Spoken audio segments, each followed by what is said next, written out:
Health rocks. Inspired to be substance free.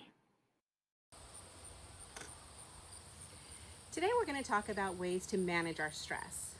So we've talked about there being good stress and bad stress, but how can we help ourselves when we get into those stressful situations?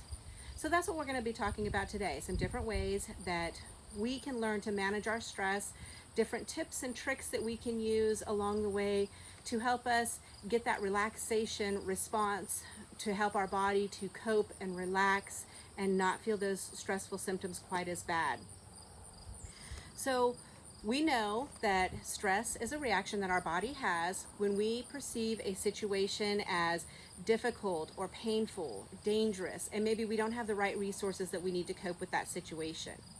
Now, this can be many different things for different people. A few sources of stress might include school demands or frustrations, especially this year, negative thoughts or feelings about yourself, change in your body, problems with friends or peers at school, unsafe living conditions, whether it's in your actual home or maybe just your neighborhood, chronic illness or severe problems in your family, separation or divorce of your parents, the death of a loved one, moving or changing schools, taking on too many activities or having too high of expectations for yourself, family financial problems. Now, these are just a few. There could be many more, but these are some common sources of stress that we might have as adults and that you might have as youth and teens. When you become overloaded with stress, it can cause anxiety, it can cause withdrawal or aggression, it can cause physical illness, and it can lead to poor coping skills, such as the use of alcohol, drugs, or tobacco products, which we know that is not going to help alleviate your stress. That's just going to give you another cause for stress with the addiction that can come from using those products. So when we perceive situations as difficult or painful, changes occur in our minds and in our bodies to prepare us to deal with that. And we end up having what could be called a fight, flight, or freeze response to that. So it's just kind of the way our bodies are wired. So when you're under stress, think about how you respond to that stress. Do you lash out in aggression, which would be more of the fight response? Do you want to run away from it, hide, not deal with it, which would be the flight? Or do you freeze, just complete indecision? You don't know really which way to move, what to do. So that would be a freeze response. So what we want to do is try to help you learn some stress relieving mechanisms that can help you reset those symptoms. When you have that fight, flight, or freeze response, you may know it by a rapid heart rate. Maybe your breathing picks up. You might have clammy hands or feet. You could break out in a little bit of a sweat. You might have an upset stomach or just this overwhelming sense of dread. And this is a cue from your body that things are not going well and your body is gearing up to do something. So we want to teach you some responses that can help roll that back and reset your body. So these are some relaxation responses that we would like your body to have instead. So when you get into that stressful situation or you're under stress, you can think about these, you can relax, you can calm your breathing, you can slow your heart rate, you can hopefully release that feeling of dread so it's not so overwhelming and overpowering. So once we decide that a situation is no longer dangerous or no longer painful, no longer scary, that's when these other responses in your body would naturally kick in. So what I want to try to do is help you learn ways to manually override that fight, flight, or freeze response on your own to go ahead and set that relaxation tone to get your body relaxed and ready to move on with the problem or the situation. So these are benefits that we can get from learning to control our relaxation response. We can benefit from learning to control our relaxation response. So I'm hoping to give you some tips and techniques that will help you control that, to help you feel less helpless in a situation and give you more techniques and make you feel more empowered to be able to deal with that situation. So what are some things that we can do to decrease our stress? Well, there's lots of ideas out there, and we're going to talk about a couple of them that you can do today. A few of the easy ones are to exercise and eat regularly, get enough sleep, and have a good sleep plan. Know your body. Know that if you're the type of person that needs 8 hours of sleep to feel your best, make sure you block that out. Some people need more and some people need less. The key is knowing you, knowing your body, knowing your responses, and making sure you get that adequate amount of sleep that's going to do for you personally. Avoid drugs, alcohol, and tobacco products. As I've stated previously, that is not going to help alleviate your stress. If anything, it's going to add to your stress and make it a little harder to deal with. Learn relaxation exercises, whether that's deep breathing or maybe a form of meditation, muscle relaxation techniques, all of those can help. Develop assertiveness training skills. Be able to tell people what you're feeling in a polite, firm, and not overly aggressive manner. If somebody is making you uncomfortable, learn to be able to say, "That's making me uncomfortable. I don't like that. You've upset me." Use your words to help make you feel empowered and help you to be decisive about what you're going through and let other people know what you're dealing with. Rehearse and practice situation that causes you stress. If you know that you have a speech class and public speaking is not your thing, practice that. The more you practice it, the better you're going to feel when it comes time to get up in front of the class and give your speech. Learn practical coping mechanisms. If you've got a really big task ahead of you, break it up into smaller pieces. Those little bites are a lot easier to deal with than looking at the whole big task. The whole big task may seem very overwhelming. For instance, if you've got to clean your room this weekend and you haven't done that for a while, and you look in there and you think, "Oh gosh, I just can't even deal with this right now. There's just too much." Instead, start on one little part. Maybe you can just start by picking up your dirty clothes, putting your clothes away, something like that. Break it up into manageable little pieces rather than looking at the whole room and being overwhelmed. Decrease your negative self-talk. Instead of talking down to yourself about yourself, think of ways that you can build yourself up. Think about maybe you didn't do as well on your test as you wanted to. Instead of telling yourself how stupid you are or how much you messed up, turn that around and think, okay, I didn't do as well this time as I wanted to, so what can I do next time to improve that score? Do I need to study more? Maybe I shouldn't go out the night before the test.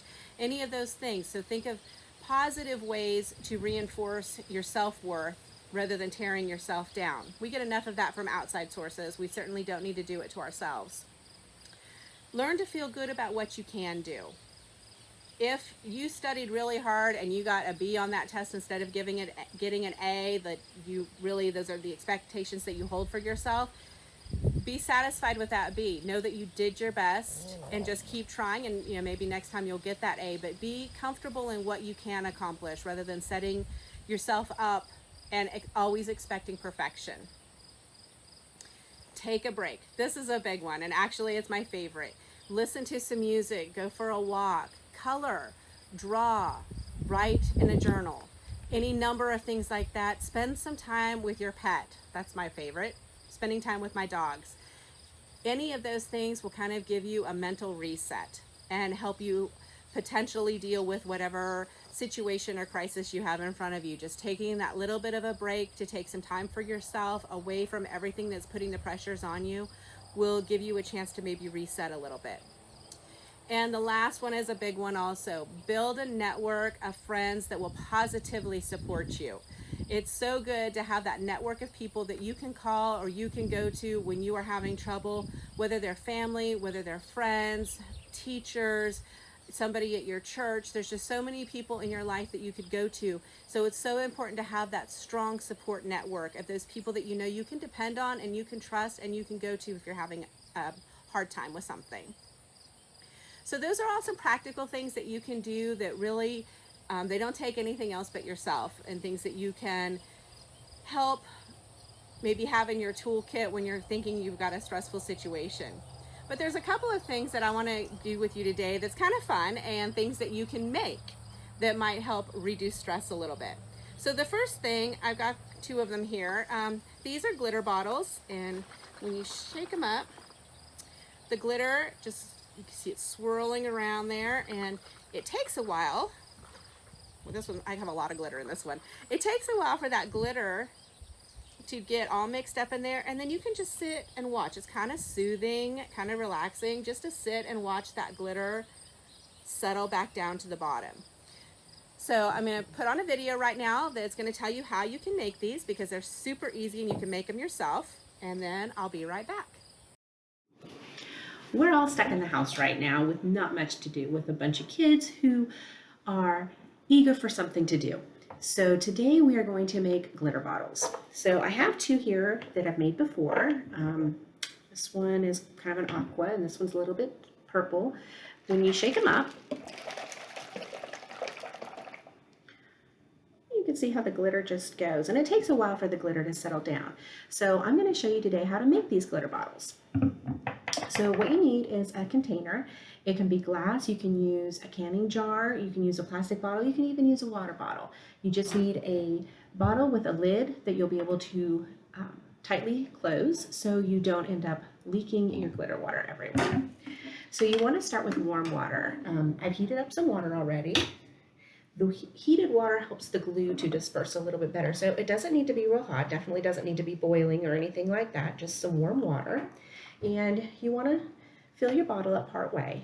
Then you're going to use clear glue. You can use glitter glue if you want to. That'll just put the glitter in a little bit sooner. So go ahead. Oh, my water must have been a little bit too hot. It's melting my bottle. Okay, so you want to go ahead and pour a good bit of glue in. So the glue that you put in, that's what is going to slow your glitter down. Then you can decide on what glitter you want to use. I've got two colors here. I've got blue and gold. So I'm going to go ahead and dump some of this in here. It takes a good bit of glitter too.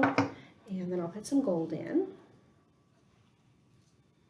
And this is something that is kind of a personal preference. So once you do it, you can shake it up, see how everything is looking, and decide if you need more. I also have a little bit of a bigger glitter here, and I'm going to go ahead and put some of that in also, just for some different definition in there. Now, if you wanted to add some larger sequins, I have some sequins and larger glitter here. You can see that, but you can add those in too, and that'll just kind of float around a little bit. They won't float nearly as much as the glitter, but it will give a little something else to look at when you're shaking your bottle around. Okay, so my bottle is pretty well to the top here. I'm going to go ahead and put my lid on and give it a good shake and decide if I like the way, oh, I got that way too hot. See if I like the way that that glitter is going in there. So what the glue does is that will slow down how fast your glitter moves. So the more glue you put in, the slower the glitter is going to go, and the more time it'll take for the glitter to settle down.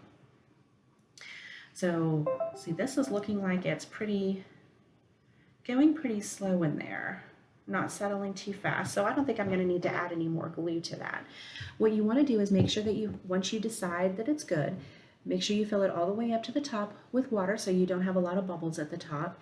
And then if you want to, you can glue your lid on just to make sure that it doesn't accidentally come open at any point in time.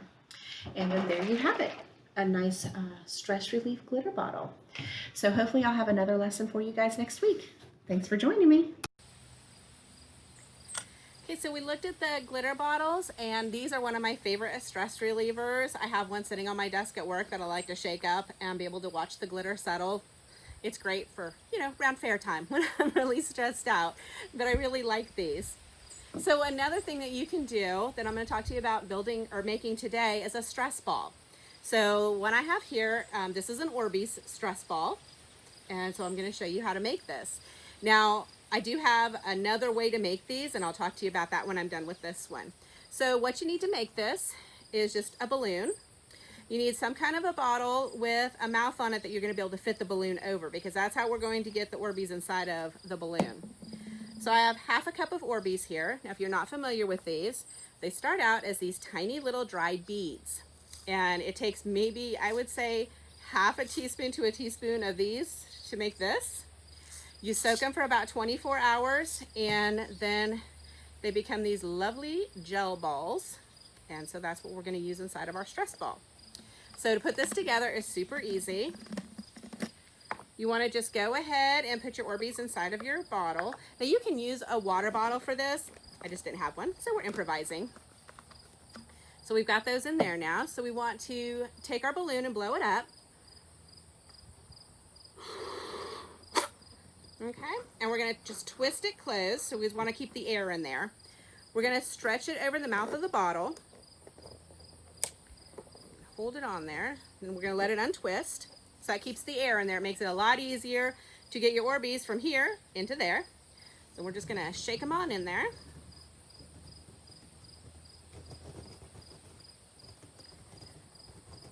You want to make sure while you're doing this that you're holding the balloon onto the mouth of your bottle so you don't have your balloon and your Orbeez flying everywhere.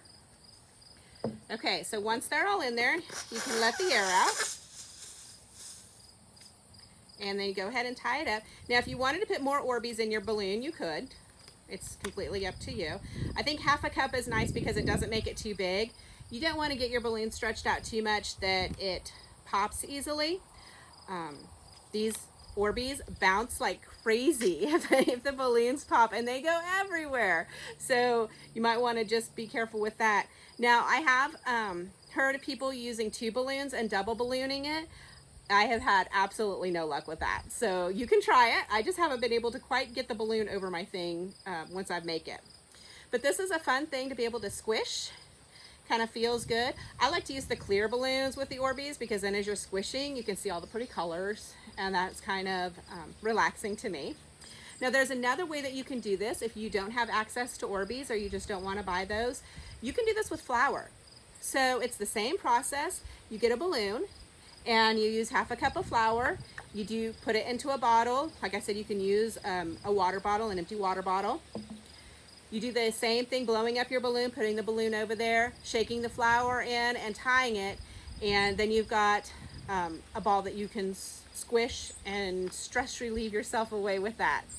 So those are 2 ways to make some stress relieving items for you, and you can take your choice what you want to do and how you want to use these. But I think they're a lot of fun, and it is a little bit calming and relaxing to either sit here and squish away on your colorful little ball or shake up your glitter and watch it settle.